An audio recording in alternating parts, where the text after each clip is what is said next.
One. Hello and welcome to the Bourbon Bear and Chicago Fans Draft Day is upon us. In today's podcast, we also have my friend Jake Mason. How are we, Jake? Doing fantastic, Luke. Glad to be here. I know we talked about it for been some time, and now you're finally showing up right for Robbie. We got Ottawa back to back here. Love to see that. Number two, we come in a curious day though, because yesterday they did announce the stadium plans, and it has Chicago incredibly divided to say one. Yeah. Some people have said it looks beautiful as a concept. Some people have said this solves nothing of the problems that Soldier Field already faces. So just want to get your thoughts first. Instant reaction on what those stadium plans were. Yeah, I mean, I think instantly seeing the renderings, it's like, holy cow, this thing's awesome. This is going to be a state-of-the-art facility. But looking at it underneath the covers, like you're saying, yep. It's like, okay, where's the money coming from? How are we going to fit all these people into the stadium? Where are we going to have them park? There's no light rail system or anything like that in the plans that they've proposed, at least at this point, yep. Which if they're going to do this, I feel that it's going to cost more money, yes, but you almost have to. So I had to turn off the presser at the point where they were saying the infrastructure spending they're going to do. It's like, hey, we'll extend Lakeshore Drive by maybe like a half a lane. It'll change everything to improve efficiency by like 20%. Like, no! It's literally a surge that one day. It's going to be a cluster no matter what you do. Yes. To your point, if there was some kind of light rail that diverted off of or maybe could get there faster, that would be a cool idea. That could go almost like down Lakeshore Drive, probably not feasible. But if you're just going to like $1 billion to do that little thing and claim, oh, this is going to change traffic for us, this is going to make it so much more accessible. And that also leads into the fact that you see the rendering is, where are you parking? Yeah. Is it underground now? Who wants to tailgate underground? That's terrible. I was looking at one of the overhead views that somebody had posted on, I don't know if it was Twitter, Facebook, yep. Something or another, but essentially it was like, had one small parking lot circled down in the corners, like, is this yep. where we're supposed to park? Otherwise, because I get it, right? The Chicago Parks is saying we do not want to lose more green space to buildings. Great. But, like, you can't have, what's the saying? You can't have your cake and eat it too. Yeah. It's like, you've got 400 acres of Arlington Racetrack up in Arlington Park right now that it's just going to sit dormant. Which I think, with how they rolled out the plan, there is a chance that Arlington's still in play. I think they wanted to get some media backlash or input to see what Chicago fans actually think, and I think that just drove it home a lot more that Arlington Heights is still in play. But anyway, still want to spend too much time on that, mainly because I don't like thinking about it. Yeah. So we'll go into actually the fun part. Last thing I want to say on that, so I do believe, based on what I've been hearing just on 670 Score with the radio, all that stuff, right? Yep. So from my understanding, there's basically the next legislation's going in here in May, right? Mm-hmm. So they were up against the time to be able to get it in to be looked at in May. That's because, again, I don't want to keep going on this, but the timing of it, I think that had something to do with it, but they should have also just come out and blatantly stated that rather than making it seem like, hey, we're trying to talk about this, we're going to drop this, and then we're going to go to the draft because there's not going to be exactly, that will blow over. And again, I don't want to talk about it, but one more thing though, I don't like the idea of it being like a publicly owned facility. Corruption in Chicago is a real thing, and you're just adding that to the mix versus having the Bears having a 100% private thing. Don't involve the tax. I know the taxes will still be involved, but don't directly put the bill on the taxpayer. Mm-hmm. That it just is going to wind up. Because what happens when Manager Johnson's gone? Yes, we could be back. We're still paying Soldier Field $600 million that we haven't committed to. Let's do a separate podcast on that one. But out of the draft, though, and it's pretty set in stone that Caleb Williams is going to be the number one pick. Obviously, the adjusted compensation wasn't what I wanted, but it could be a fourth. They did decline, them being Pittsburgh, his fifth-year option, so it is kind of a prove-it year for him. So if he does have a chance to outsign Russ, I think there is a good shot that turns into a fourth-round pick. But for Caleb himself, though, walking into an offense with DJ Moore, DeAndre Swift, and Keenan Allen off the bat, without even discussing number 9 right now, how do you think, I guess, with our rosters, all we have is Badgin right now. So he's kind of going to have to go right into the fire. I'm assuming he's going to be a day one starter. How do you feel about him coming into a city that's essentially been cursed with quarterbacks in its entirety? Well, I think that we all have hope. That's all we have at this point, right? Beer and hope. That's all we get in Chicago. honestly, though, you look at the data and the amount of times that we've messed up, like, it's got to be the time. So, with that being said, I mean, I do think that, Ryan Poles has done an absolutely fantastic job of building out a team around him, unlike what they did for Justin Fields. Yeah, agreed. Right? Probably even before with Mitch, right? He didn't. It was the defense. The defense was incredible that year. So I think looking at that, it is definitely that safe landing spot that they keep talking about. It started. And all die on the hill, we failed Justin. That was a Chicago problem. But Poles did the best with his cards and the trades he made. And thank you to the Houston Texans and Lenny Smith for giving us this opportunity to be where we are with 2 top 10 picks. Trading that 4th for Keenan Allen, totally fine with it. I think that's a great move to have a guy in the slot. Tyler Scott right now is our 3rd receiver on the roster. But let's get into the meat and bones of what today is all about. And that's going to be the drama getting up to this number 9 pick. You have a lot of teams hyping up quarterback right now. Obviously, the Bears are in the perfect position to get Caleb. We don't have to deal with any of the drama of that. But now with possibly 4 quarterbacks taking the top 4 picks, that opens doors to what can happen at number 9. So before we even go into a specific player by player, do you think the Bears have any desire to trade up? Our capital next year, the one thing that's been a glaring, like we have it, is that number 2 from Carolina next year. So we'd still have that full draft arsenal. Just giving that away, but is the value there in your opinion? So the only way I would be okay with that is if it's for Marvin Harrison Jr. That's fair. The only way that I would be okay with that is if it's for Marvin Harrison Jr. So he's going to go 4 or 5. That's basically what every expert has said. Mm-hmm. Would you give up a future first if you could move from 5 to 9 to get him? That's a tough question. You're moving up 4 picks, but I don't. So personally, I don't think so. And the reason why is some of the other guys that we're going to talk about, Rome Odunze being one of them, right? I think you look at it and the amount that you're going to have to sell off to be able to get Marvin Harrison Jr. If you were able to be able to use that second next year and move up those several spots. Oh, that's a no-brainer. But there's no way that's happening. Yeah, I don't even think even a future first would do the job. I mean, I think it really depends on how dead set who we have at 5. That's the Arizona, right? They have the 4 right now. The Chargers have the 5. Chargers at 5? Yep. Like, the Chargers very well could go offensive line, though, as well. Yeah, so, I mean, we'll get into Joe Alt and Olu, but I think Alt will go to Tennessee at 7. Okay. I think that's going to happen. I think the Chargers, with those 3 great wide receivers available and getting rid of Mike Williams and Keenan Allen last year, you kind of have to fill that void. You have to. They have a glaring hole. And I know you linemen, don't get me wrong, Harbaugh might just say, let's build the infrastructure right away. That's how I'm going to be coaching. Run the ball, do old school football, but that's just talent. What if he drafted JJ? I mean, that'd be insane. But that would be totally wild, but no shit.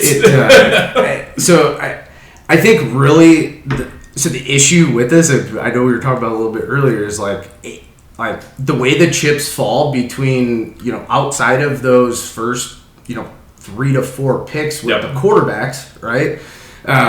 It could go any way, right? It can. And the reason it's just so curious is because Oakland, Las Vegas now, the Vikings, they're all in play to move up and get a quarterback.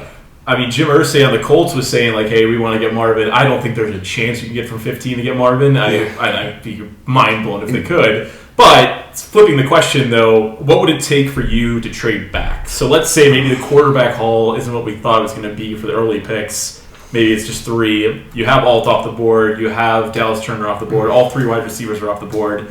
Would you trade back at that number 9 spot with all those players gone? Oof. I mean, the way I would consider it is looking at it from, like, I don't know. I have the blue chip players. I'm sure they obviously have their blue chip players. So their board is going to be significantly different than you and I. So, like, if it came down to it, it was like, hey, we're, they come to the board and they say they pick somebody and we're like, what the hell? It's very much possible, but there's also going to be your defensive tackle still sitting there. That's true. We'll get into that too. Number 1 defensive player still on the board. Like, it would depend on how far back we would actually be open to moving. Like, personally, I would say I would not want to go outside of, like, 13 to 15 tops. I think 15 is where you set the line. Yeah. And I don't even think I'd want to go to 15 by any means, unless it was a crazy, crazy haul. But I think, especially what do you get in return for something like that? You're not getting a first round for next. That's next why year. I don't think it's worth it at all. But if there was some crazy scenario where the Colts wanted to get a, I wouldn't do it if Rome was still on the board, just because I would rather have him. Correct. But if they were like, hey, we'll give you a second this year, a first next year, and a third this year, but I'd be like, maybe I'd be interested. But I think the value is too high on a blue chip player, to your point, that you could pass on that. So turning it over then to the side of, hey, we have the 9th pick, we're on the clock. Let's just say Rome Odunze is on the board. For you, that's a no-brainer. I'm running. I would be running. It's a no-brainer. Yes, because it comes back to, sure, yes, we have DJ Moore, we have Keenan Allen, but who do we have outside? It's not much. Tyler Scott, who's dropping dimes from Justin Fields last year, letting him just go right through his hands. So you want to face the Bayless Jones Jr. anymore? Absolutely not. The only reason that guy could potentially be on the roster this year is because of the new kick return. Right? I agree. So, and yes, we need to let Tyler Scott develop still, but I don't think we can let him develop as the third option in an offense that we're bringing Caleb Williams into. I semi-agree with you there, but I guess it turns down to Keenan Allen there, though. I think the Bears will find a way to extend him, especially if you have Caleb on this rookie deal. You're going to have some money to play with. Yeah. And Keenan Allen right now is on this 1-year contract with the Bears. It's not really a big if, but if he gets significantly hurt or anything like that, then it's a clear walk away. But yeah, to your point, you need a good other guy. And Keenan was very healthy last year. 1,000-yard receiver. I think he was over 100-catch receiver, too. Yeah, he was. Putting him in the slot there with DJ Moore on the outside, and then you have Rome Odunze who can learn from these guys. Oh, my gosh. You have the development perfection right there. And you have somebody matched up with Caleb Williams in regards to rookie contracts. You have both their 5th-year options, too. Because, you're seeing the problems right now with, the Bengals and all of these other big money receivers are saying, hey, we want Brandon Ayuk, you got T. Higgins. We want new deals or trade us. Yep. Right? Exactly. So, who's to say that's not going to happen with DJ Moore? It's true. DJ. I don't know about DJ, to be honest with you. He's, 28 now, and he's got 2 years or 3 years left in his contract. I think he's we got him at a pretty good deal compared to, Amon-Ra St. Brown just signed $30 million. Right. DJ Moore is, closer to 25, I believe, so $5 million right there. His next contract's not going to be as large. And two, you're an older receiver, so it's not going to be. But I guess the point that I'm trying to make is it's so you got quarterbacks and wide receivers, they're banking right now. They are cashing out, right? Obviously, there's a lot of other positions. The offensive tackle got paid from the Lions too. Millions going out to the defensive. There was a guard on the Rams got paid $20 million a year. Every position started to get a little bump. There's something too, and if you look at these teams, even the Chiefs, they mortgage off. When they trade Tyreek Hill, you get the first rounders build. But they continue to build around these people, these young players that can step in, and they're not putting all of their money into. So the one thing I'll say that the Chiefs' defense carried them last year. And Patrick Mahomes, don't get me wrong, he's just a miracle. I don't know sack percentage. They were tops. Yeah, the Bears were at absolute bottom. No, it's terrible. But obviously your mind's set on wide receiver. So if you had to make, and this is where I was going to get the gotcha moment here. So Caleb played high school football with Olu. I know. He said on an interview that he would prefer to have him at the number 9 pick. Does Caleb's opinion mean anything given the grand scheme of things of the franchise? Dude, we're mortgaging the future on this kid. So absolutely. You think so? Listen, if he's sitting there saying, hey, I want somebody that's going to be able to protect me rather than somebody I can throw the ball to. Yep. And that's, if he thinks based on, I'm sure he's been evaluating everything as far as the Bears' infrastructure. That was part of all of the draft evaluation on his end. Yep. His dad was out there talking about it, right?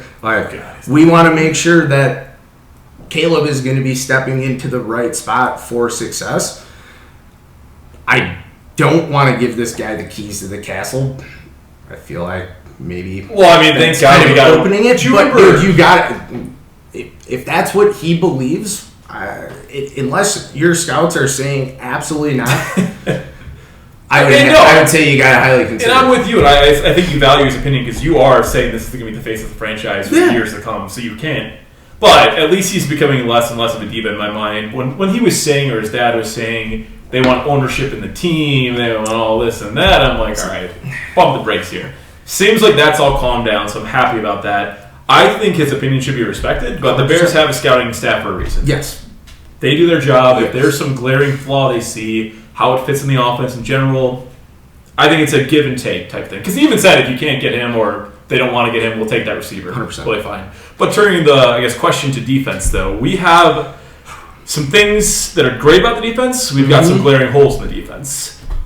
Montez Sweat, fantastic, worth trading that second-round pick every element of it. Yes, love it. I agree. That changed the defense from what could have been a nightmare to second half of the year, very respectable defense.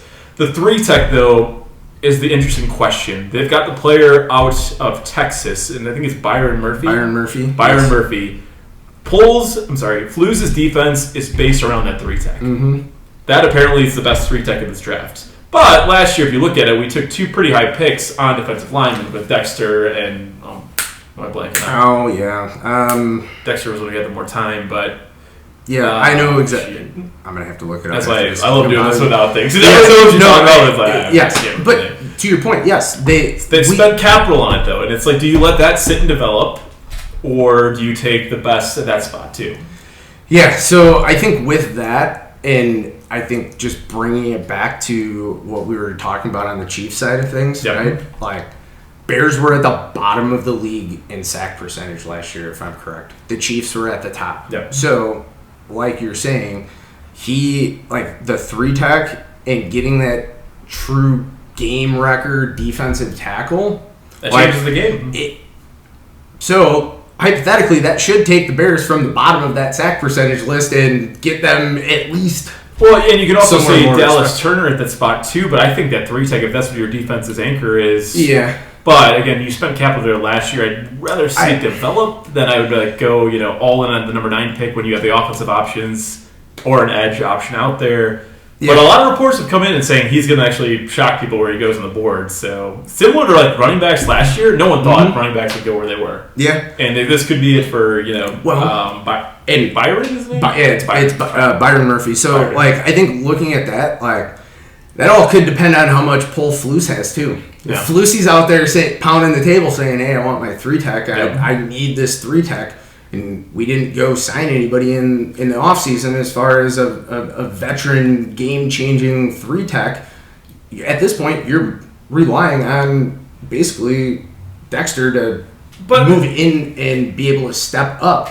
And I think that's why they took that pick there, though. Is they believe he can do it. I don't think. I mean, the secondary, let's just talk about that really quick. We got Kevin Bird. I think they're pretty set in stone right now. I don't know why they went early for him, by the way. This is for another day. I was really confused. He was the first player, I think, that I saw come through. He was like a 30-year-old safety. I'm like, wait, what? Who had a terrible end of the season last year. And the Ravens safety Queen. It wasn't Queen. It was Queen was the linebacker, I think. But the Ravens safety, yes, I thought that was like a no-brainer. Interview him or something, and he we just we're good. No, before there was any other signings, it was like Kevin Bird. I'm like, who is this guy? And so granted, we don't get to watch many Tennessee Titans games. Yeah, and him coming from the Titans, he's on Philly, then Tennessee, then then looking back, it's like, okay, well, he was a Pro Bowler. He has a pretty decent pedigree, but he was traded and then totally fell off the grid. So it's like, I feel like it's a question mark. I didn't like that. I'm not gonna lie. That was the one that I was like, pull. I don't know if you did that right. I think that there was better options out on the market that you could have got at the same price. At the price, that's what I'm saying. The price point is what confused me. I was like, maybe it's like he got it for cheap, but then I saw everyone else go. I'm like, it was right around everyone else. So I think with that, right, I think the Bears secondary, cornerbacks, safeties, if they're touching anybody with that 3rd round pick at 75 in the secondary, it better have justification of like, this is the best dude on the board, or else I'm going to be upset. Oh, and I think that's exactly to the point I was going to bring it up here. But so positions we're not even going to touch with number 9 and maybe depth pieces later. Linebacker. You're not getting linebacker. You're not getting secondary. Yes. Offensive line, I think you would consider, though. I would consider. I know we signed Coleman, I think, as our new center. And then we got... Yes. Actually, I have that written down somewhere. And then what we traded for... The guy from the Bills. The Bills. It's Ryan Bates from the Bills. Because that's the guy that we had signed. And then they countered. And they on the offer sheet, they countered, they took him back. So there's no way that can be worse than Whitehair and Lucas Patrick. So I feel like the center position is already improved, which is good. But to your earlier point, I'm sorry. Linebacker, corner, safety, maybe late safety, but in the first round, all those are off the board. Yeah. Yes. Lineman, and running back, I guess, but yeah, we're upset there. Lineman, edge, DT, and wide receiver are the 4 things that could happen. Yes. Could happen. Yes. I'm happy with any of those 4 if it makes sense. Like, let's say Joe Alt happened to fall. Oh my God! Yeah. Then would you take that over Roman Dunze, though? Ooh, see, now you're thinking. See, now that, like, and this is the scenario that I hope and pray to God that the Bears are in, right? Because of some weird trade up and all of these things moving around, that somebody like that does fall. I think they would have to. What is it? How many minutes they get in between picks? Is like 10 minutes. 10 minutes. 10 minutes. I would hope that they sit there and they take 9 minutes and 50 seconds to make the decision, because, like, Tevin Jenkins, like, we know that he's a solid player, but we don't know that he can stay healthy, right? We don't know. What do you mean by that? Would you move Braxton to guard? No. Sorry, let me rephrase this. Okay. So we have Braxton, who we think could probably be a better swing tackle. I would love to swing, but so I guess what I'm getting at is, like, we have these 2 pieces of, like, both guys we think could be good. You got Caleb with Darnell Wright and Joe Alt. That's, like, you then have your cornerstone tackles locked up. That's ideally worth its weight in gold. And as everybody says, you got to build. So I'm gonna make you answer the question. All right, Rome or Joe Alt? If it happened, I think Joe Alt's gonna go way before. So. Personally, I want them to take Olu. I'm telling you right now, too. You threw him out. You're like, no, it's Rome. Now you're like, maybe, but so if Rome wasn't there, I would. I would be okay with Olu, right? I would be okay with that. Okay. But if it was both of them, the fan in me is like, go get the receiver so we can watch them. You know it's an offensive drop too, but they're both offensive guys, and the receivers are more that, like, gets the crowd. The smarter play would be to go with Joe. I firmly believe that the smartest decision would be to go with Joe. I think, again, the number 9 might become just best player available pick. I hope.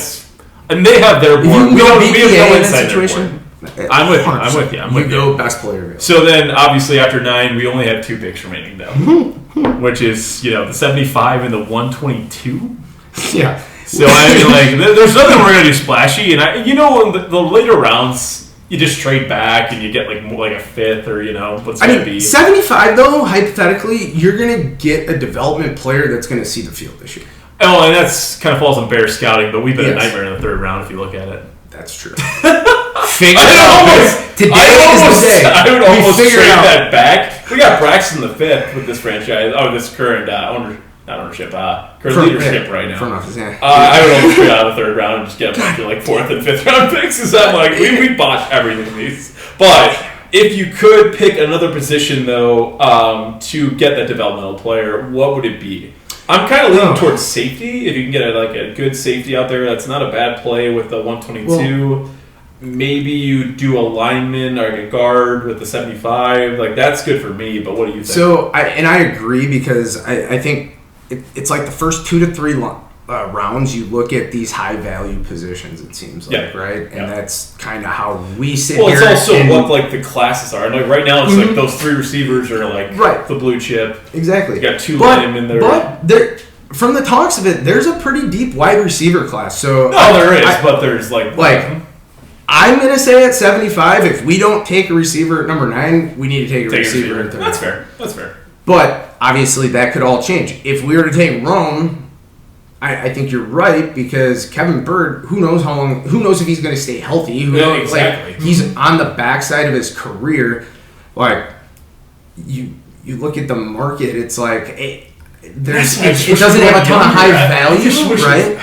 Yeah. It doesn't have a ton of high value, or I feel like it's not looked at as some of these other positions like we're talking about. So I feel like you could probably get a better value in looking at a safety. Agreed. I don't even know if there's a projected first round. There probably has got to be one, but it's not very deep in the first round. So there's only two cornerbacks that are really projected in the first round, even so. Yeah. Mm-hmm. And I guess the other wild card, though, and I want to end on this though because we're over time now, but Brock Bowers.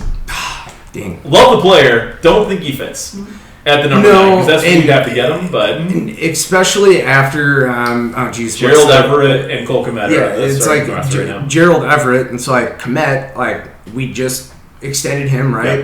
That's what I'm thinking too. He's somebody I look at as like, hey, he's going to be a cornerstone with this team as it continues to build. He may not be a Pro Bowler every year, but he's going to be a solid player. We know what to expect out of Cole Kmet. Everett, he's a pretty good pass catcher.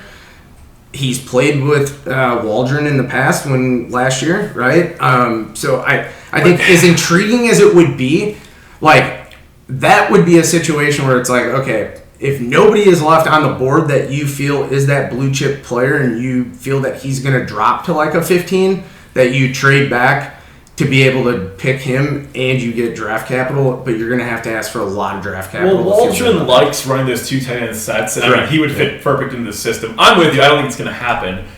Whoever gets him is... Yeah, exactly. They're going to get a blue chip player, so if they did draft him, would you be pissed? Would you be... No, I wouldn't be pissed. I would scratch my head depending on who's left on the board. That would be the most controversial. That's what I'll end with that. That would be the most controversial. And that's all the time we have today on the Bourbon Bear. Draft is coming up in about 2 hours. Bear down, guys. Bear down.